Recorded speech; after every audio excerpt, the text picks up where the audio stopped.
आपल्याला एखाद्या वेळी काटा रुतला आणि तो जर आपण पायात भरपूर वेळ, भरपूर दिवस आणि काही महिने ठेवला तर तिथे जखम होते आणि ती जखम इतकी त्रास देते, तो काटा इतका रुततो की आपल्याला बरोबर चालताही येत नाही. जेव्हापर्यंत आपण त्याला काढून फेकत नाही तेव्हापर्यंत ती जखम बरी होत नाही आणि आपल्याला चालताही येत नाही. तसंच आपलं जीवन असतं. आपण काही पास्ट मधल्या मागच्या गोष्टी इतक्या घट्ट पकडून बसतो की प्रेझेंट मध्ये त्या गोष्टींचा काही फायदा नसतो, त्याने काही आपल्याला समोर जाता येत नाही, तरी आपण त्याला खूप छान खतपाणी घालतो आणि मोठं करतो. खरं तर आयुष्यात ह्या सगळ्या गोष्टी चालत येतात आणि त्याला इतकं महत्व द्यायचं नाही की आपलं प्रेझेंट, आपलं जीवन आणि सगळ्यात महत्वाचं आपण, आपल्या जीवनापेक्षा कुणीच महत्व नसतं. सगळ्या गोष्टी येतात जातात, पण तुम्ही, तुमचं जीवन खूप महत्वाचं असतं. त्याला फुलवायचं तुमच्या हातात असतं. त्याला जर कोमेजवायचं असेल तेही आपण आपल्या पास्ट आणि निगेटिव्ह गोष्टींना पकडून कोमजवू शकतो. पण फुलवायचं असेल तर सगळ्या गोष्टींना सोडावं लागेल. जसं आपण काटा काढून फेकतो तशाच त्या जुन्या गोष्टी सुद्धा आयुष्यातून काढून टाकाव्या लागतात. वाच आपलं जीवन भरभराटीला जाऊ शकतं आणि आपण काहीतरी चांगलं करू शकतो, अन्यथा शक्य नसतं. आयुष्यात सगळ्यात महत्वाचं म्हणजे सगळं मिळवणं नाही, तर तुम्ही आणि तुमची काळजी ही महत्वाची असते. आपण इतक्या सगळ्या दुःखांचं, कोणी काय म्हटलं, त्याने हे म्हटलं, या सगळ्या गोष्टींचं ओझं इतकं पाठीवर ठेवतो, इतका भार ठेवतो या डोक्यावर. आणि आपण जसं इथे धरतीवर म्हणजे परमनंट आपण इथे राहायलाच आलो बाबा, असं तर काही नाही ना. इतकं सुंदर वेळ, इतकं सुंदर जीवन भेटलं, त्याला आनंदाने जगूया ना. ठीक आहे, झालं गेलं, पार पडलं, पण हा जो प्रेझेंट देवाने इतका सुंदर दिलाय, त्याला आपल्याला सुंदर रंगांनी खूप छान फील करता येतं. त्याच्या प्रयत्नात राहायचं, जुन्या विचारांना मागे काढून फेकून टाकायचं. नमस्कार, मी एकता, तुम्हा सगळ्यांचं माझ्या युट्यूब चॅनलमध्ये स्वागत करते. आता लेट गो करणं म्हणजे आपण म्हणतो की ज्या काही घडल्या त्या गोष्टी सोडायच्या, तर असं नाही ना की आपल्याला आपल्या जबाबदाऱ्या नको आहे किंवा आपल्याला काहीतरी म्हणजे स्वीकारायचं नाही. लेट गो करणं म्हणजे स्वतःच्या प्रगतीसाठी, स्वतःच्या यशासाठी, स्वतःला काहीतरी नवीन शिकण्यासाठी दारं उघडणे. खरं तर आपण जेव्हापर्यंत आपल्या स्वतःला स्वीकारत नाही की मला काहीतरी करायचं आहे, झालं गेलं, पार पडलं, तेव्हापर्यंत आपल्याला जे डोअर्स असतात, अपॉर्च्युनिटीज उघडलेल्या, त्याही दिसत नाही. म्हणून स्वतःला प्रगतीपथावर आणण्यासाठी जुन्या गोष्टी सोडणं खूप महत्वाच्या असतात. खरं तर आजच्या सोशल मीडियाच्या काळात आपण इतकं थकलेलं असतं काही कारण नसताना, म्हणजे एक सेकंड सुद्धा आपल्याला कळत नाही. ते कॉल, SMS, मोबाईल्स, ते सगळं इमेजेस, स्टोरीज, हायलाइट्स, याला सगळ्यांना बघून आपण आपल्या माइंडला विश्रांतीच देत नाही. त्यामुळे काय ना, आपल्याला कळत नाही की नेमकं या सगळ्या गोष्टी माझ्या जीवनात घडल्या, त्याला मी सोडायचं कसं. काहीतरी आपण म्हणतो ना, काहीतरी नवीन अपॉर्च्युनिटीज आपल्याकडे आल्या पाहिजे. खरं तर आपणच आपल्याला वेळ देत नाही की स्वतः हील होऊन आपल्याकडे काहीतरी चांगल्या गोष्टी अट्रॅक्ट झाल्या. आजच्या व्हिडिओमध्ये आपण अशा गोष्टींबद्दल बोलणार आहोत की खरंच आपल्याला जे वाटतं ना, सगळं जुन्या गोष्टींचा भार आपल्या डोक्यावर आपण घेऊन फिरत असतो किंवा सगळं लॉक केलेलं असतं आपण त्या जुन्या गोष्टींना, त्याला आपण कसं ओपन करू शकू, स्वतःला आपण सुंदर पक्षासारखं आकाशात कसं उंच भरभराटीला नेऊ शकू आणि आनंदी राहू शकू. कारण आपला जीव, आपण खूप महत्वाचा आहे आपल्या स्वतःसाठी. चला तर व्हिडिओला सुरुवात करूया. आपल्या कंट्रोलमध्ये ज्या गोष्टी नाही आहेत त्याला सोडून द्यायचं. कारण सगळ्यात महत्वाचं काय असतं ना, आपण पास्टमध्ये याच गोष्टीसाठी अडकलेलो असतो की आपल्याला वाटते की सगळं माझ्या कंट्रोलमध्ये. पास्टमध्ये झालेल्या गोष्टी, तिने काय म्हटलं, त्याचे विचार, याचे विचार, या सगळ्या गोष्टींची खिचडी आपण आपल्या मनात ठेवतो आणि त्याला पॅक करतो आणि आपल्याला असं वाटते आता मी काहीच करू शकणार नाही. बघा, एक साधं उदाहरण, आपल्याबद्दल जर 10 लोक वेगवेगळ्या प्रकारे बोलत आहेत तर आपण 10ही लोकांना थांबवू शकतच नाही आणि त्यांना कंट्रोल करण्याचा कधीच प्रयत्न करायचा नाही. कारण जर आपल्याला आपल्या पास्ट मध्ये निघून स्टेप बाय स्टेप ग्रो करायचं असेल तर सगळ्यात महत्वाचं आहे, आपण ज्या गोष्टींना आपल्याला कंट्रोल करता येत नाही आणि कंट्रोल करायचं पण नाही, त्या सोडून दिलेल्या बऱ्या. शाळेत जेव्हा आपल्याला धमाधम मार पडायचा तेव्हा काय, आपण थोड्या वेळात पुन्हा हसायचं ना.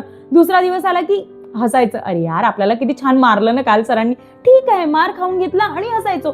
तसंच लाईफ मध्ये काही गोष्टींना इतकं पास्ट मध्ये घडलेल्या हसून बाजूला काढून टाकायचं. कारण जर प्रत्येक वेळी आपण त्याला गंभीरतेने घेतलं ना तर आपली इथली वाट लागते. दुसरं आणि आजच्या काळातली सगळ्यात मोठी प्रॉब्लेम म्हणजे प्रत्येक नातं हे परमनंट नसतं. आता आपण यातून थोडं निगेटिव्ह होऊ शकते. आपल्या पण आयुष्यात काही आपले नाते असतात, ते कधीही काही कारण नसताना जातात देव करो. खरं जर आपण एक्सेप्ट केली एखादी गोष्ट तर इथे कुणीच परमनंट राहायला आलेलं नाही. कुणालाच माहित नाही की कुणाचा आजचा दिवस, उद्याचा दिवस, काहीच नाही.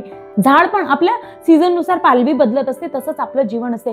आयुष्यात आपली एखादी पास्ट मध्ये घटना घडते तेव्हा आपल्याला असं वाटतं की ती सगळं काही माझंच होतं आणि माझ्या हातातून सुटलं. नाही, खरं तर ते कुठलीच गोष्ट आपल्या हातात नव्हती. आणि आता आपण प्रेझेंटमध्ये आलं, त्या गोष्टीला जर आपण पकडून प्रेझेंट खराब केला तर आपलं नवीन पान आयुष्याचं कधीच तयार होऊ शकत नाही. आणि आपल्याला जे स्वप्न असतात, काही चांगलं करायचं असतं, काही घ्यायचं असतं लाईफमध्ये, अचीव्ह करायचं असतं, स्वतःला आनंदी ठेवणं, हे सुद्धा खूप खूप सुंदर एक गोष्ट दिलेली आहे देवानी. आपल्याला वाटतं की लाईफमध्ये माझ्यासोबत या लोकांनी खूप वाईट केलं, पण नाही, असं समजायचं तो आपला एक धडा आहे, आपल्याला त्यातून काहीतरी शिकायला भेटलं. आपल्याला कधी कधी कोणी खूप दुखावते ना, तेव्हा समजायचं की आपल्याला ती सिच्युएशन यासाठी दिली कारण आपल्याला स्ट्रॉंग व्हायचं होतं. तरच म्हणजे कधीच भूतकाळाला पकडून बसायचं नाही, कारण वर्तमानात आपण जगू शकणार नाही.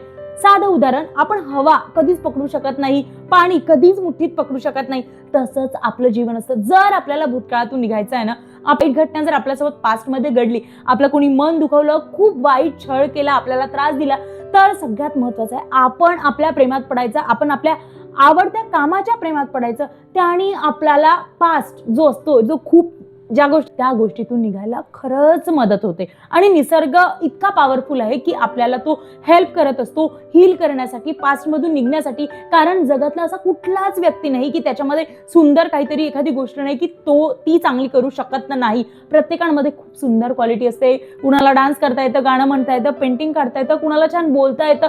प्रत्येक व्यक्ती हा सुंदर आहे, त्याच्यात काहीतरी छानशी गोष्ट, क्रिएटिव्हिटी देवानी दिलेली आहे. म्हणून स्वतःच्या प्रेमात, स्वतःच्या कामाच्या प्रेमात जर आपण पडलं तर जुन्या गोष्टी खूप लवकर विसरता येतं. नक्की ट्राय करा आणि कमेंट करून सांगा, खरंच तुम्ही रोज अशी एखादी गोष्ट करता का की तुम्हाला तुमचं काम तुमच्या प्रेमात पाडते.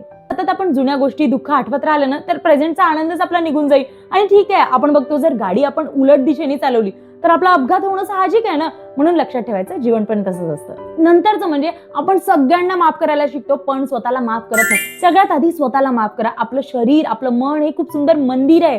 खरं तर एक चुकी जर आपल्या हातातून झाली किंवा आपल्याला कोणी दुखवलं, तर असं नाही की ते संपूर्ण जीवनच आता आपलं त्या चुकीत जाणार किंवा दुःखात जाणार, अपयशात जाणार नाही. तर एक चूक म्हणजे संपूर्ण आयुष्य नाही आपलं. म्हणजे लेट गो करणं म्हणजे हार मानणं नाही. लोकांना वाटतं लेट गो करते म्हणजे ती कमकुवत आहे. खरं तर ती एक स्वतःसाठी घेतलेली स्ट्रॉंग बाजू आहे. झाडांची जेव्हा पालवी गळते तेव्हा त्याला नवीन छान पालवी फुटतेच ना. जेव्हा आपण एखाद्या गोष्टीसाठी स्ट्रॉंग होतो तेव्हा आपल्यामध्ये एक पॉझिटिव्ह आणि खूप छान ऊर्जा निर्माण होते. म्हणजे आपण काहीतरी चांगल्या डायरेक्शननी जायला प्रयत्न करत असतो.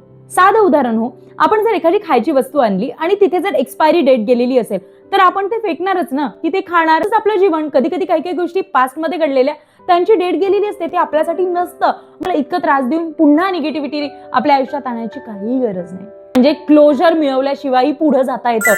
जेव्हा आपल्या हातातनं काचेचा ग्लास काही कारण नसताना पडतो आणि फुटतो, खरंच आपण त्याला फेविक्विकनी जरी जोडायचा प्रयत्न केला तो जुडतो, पण तो पूर्वीसारखा होऊ शकत नाही. की माझ्या प्रश्नाची उत्तरं द्यावे, का म्हटलं, कोणी कोणास म्हटले, अरे ठीक आहे ना. प्रत्येक गोष्टी जर आपण क्लोजरच्या मागे धावलं ना, जीवन जगायचंच राहून जाईल बरं का. आणि जी आत्म्याची शांतता असते ना, ती सुद्धा आपल्याला कधीच मिळणार नाही. जीवनात देवानी आपल्याला इतकं सुंदर जीवन दिलंय, त्याचा आनंद आपण घेऊ शकणार नाही. म्हणून प्रयत्नात राहायचं की मी आनंदी कशी राहू शकेल. आणि सोबतच निसर्ग आहे, पशु पक्षी आहे, कुत्री आहे, गायी आहे, आज सगळ्यांकडून इतकी पॉझिटिव्ह वाईब भेटते ना. नक्की काही कारण नसणाऱ्या रिकाम्या गोष्टींच्या मागे धावण्यापेक्षा जिथनं आपल्याला पॉझिटिव्हिटी मिळते ना, त्याकडे जर धावलं ना, खरंच ज्या आपल्याला वाटतं ना मागच्या या गोष्टी आपल्याला त्रास देत असतात, जुन्या आठवणी ज्यात काही अर्थ नसतं, आपल्या मनासारखी जीवनात प्रत्येक गोष्ट होईलच अशी अपेक्षा कधीच करायची नाही. बघा, जेव्हा आपण पेंटिंग करतो ना, तेव्हा प्रत्येक कलरमधून 2 कलर मिक्स केली की तिसरा होतो. तसंच आपलं लाईफ असतं. एक आयुष्य माहिती आहे, आपल्या प्लॅन, स्क्रिप्ट या सगळ्यानुसार चालत नाही. त्याला जसं चालायचं ते तसं चालतं. पण आपल्या एका छोट्याशा गोष्टींनी त्या सुंदर आयुष्याला कसं कलर करायचं, कशी डिझाईन द्यायची, ते मात्र आपल्या हातात असतं. आणि त्यालाच म्हणतात आर्ट ऑफ लिव्हिंग. तर ती गोष्ट आपण शिकायलाच हवी. कारण जेव्हापर्यंत आपण शिकणार नाही ना या सगळ्या गोष्टी, तेव्हापर्यंत ते सुंदर फूल म्हणजे आपणच असतो, त्याचा कधीच सुगंध येणार नाही. हे लक्षात ठेवायचं. मी माहिती आहे, एक सुंदर गुपित बरं, जे आपल्याला वाटते ना पास्ट त्रास वगैरे देते, तसं काही नसतं. सगळ्यात जास्त माहिती आहे, आपण इथे आणि इथे खूप अपेक्षांचा पहाड तयार केलेला असतो. अपेक्षा पूर्ण शून्य करून टाकायच्या आणि आनंद खूप वाढवण्याचा प्रयत्न करायचा. प्रत्येक गोष्टीतून आपल्याला कुणी हसलं तरी चालते, पण कधी कधी रस्त्यावर चालता चालता माहिती थोडी एखादी उडी मारून बघायची. रनिंग करताय, वॉकिंग करताय, आपण थोडंसं आपल्या प्रेमात पडून बघायचं. अपेक्षा आहे ना, त्या कमी होतात. नक्की करून पहा. कमेंट करून सांगा तुम्हाला तुमच्यावर असल्या पद्धतीचं प्रेम करायला आवडतं. आयुष्यात कुठलंही नातं आहे ना ते आपल्यासाठी थांबून राहत नाही किंवा आपल्यासाठीच ते परफेक्ट बनेल असं काही नाही. लोक येतात आणि जातात, फक्त आपण एकाच जागी असतो. आणि जर आपल्याला ग्रो व्हायचं असेल, समोर जायचं असेल, त्या पाठीमागच्या गोष्टींचं ओझं आपल्या पाठीवर ठेवून खूप स्वतःला दाबल्यासारखं करायचं नाही. 2026 मध्ये मी हेच गोष्ट ठरवलेली होती की कधीच अपेक्षा कुणाकडून करायची नाही. आणि मी रोज आपल्या बुकमध्ये लिहिते आणि प्रॅक्टिस करते की माझ्या आनंदाची रिस्पॉन्सिबिलिटी माझी. तुम्ही आहात आणि तुम्हाला कुठल्या पद्धतीचं खतपाणी स्वतःला द्यायचं आहे ते तुमच्या हातात आहे आणि ते द्यायचं. त्यानीच लाईफ खूप सुंदर होतं. आपल्याला जे वाटतं ना की माझ्यात खूप कमी आहे, या कमतरतेच्या भावनांनी सुद्धा आपण पाठीमागच्या ओझ्यावर म्हणजे पास्ट गोष्टीत कोणी या सगळ्या गोष्टींनी आपण आपला प्रेझेंट खराब करतो आणि येतं फ्युचरही खराब करतो. की आपण डिपेंड असतो दुसऱ्यांनी मला छान म्हणावं, माझा हसबंड आहे, माझा मित्रमैत्रिणी आहे, माझ्या फॅमिली काही गरज नाही. एक वेळ जर आपण अपेक्षा धरली ना तर सांगते या सुंदर सुंदर छान छान क्षणाचा आपल्याला आनंदच घेणार नाही.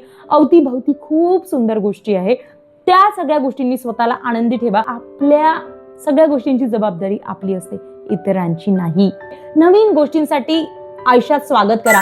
जुने दगड हातातच पकडून ठेवले तर नवीन फूल, नवीन आनंद हा कधी आपल्याला घेताच येणार नाही. ही गोष्ट खूप लक्षात ठेवा. म्हणजे रोजच्या छोट्या छोट्या गोष्टीत आनंद शोधायचा. कुठे एखादा कुत्रा मिळाला, त्याला तहान लागतं, कधी बिस्किट पॅकेट ठेवायचं, छोटीशी बॉटल ठेवायची आपली सोबत. या सगळ्या गोष्टींना म्हणजे मला आनंद देतात की आपण कधी कधी काही गोष्टी इतक्या मनात दाबतो, जो सुंदर वेळ येणार असतो ना त्याचा सुद्धा आनंद घेऊ शकत नाही.